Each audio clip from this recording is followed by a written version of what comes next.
মেক্সিকোয় ভয়াবহ ট্রেন দুর্ঘটনায় নিহত ১৩ জন, আহত হয়েছেন কমপক্ষে ৯৮ জন। দেশটির দক্ষিণাঞ্চলীয় রাজ্য ওয়াক্সায় ভ্রমণকালে ২৫০ জন যাত্রী নিয়ে লাইনচ্যুত হয়ে যায় ট্রেনটি।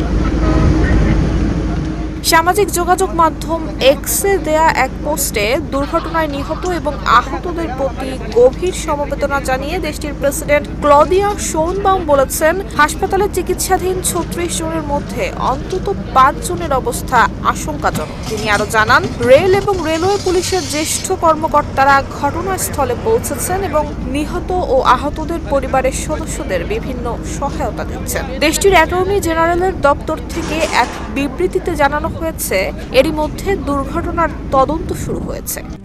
RICL TMX, যুগের পর যুগ স্থাপনা থাকে মজবুত।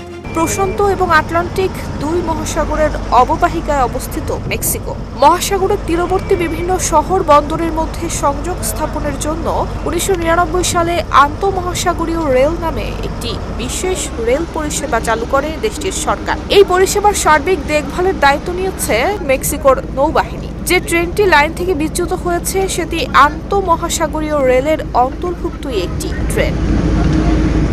নুসরাত জাহান মেহেক, ঢাকা পোস্ট।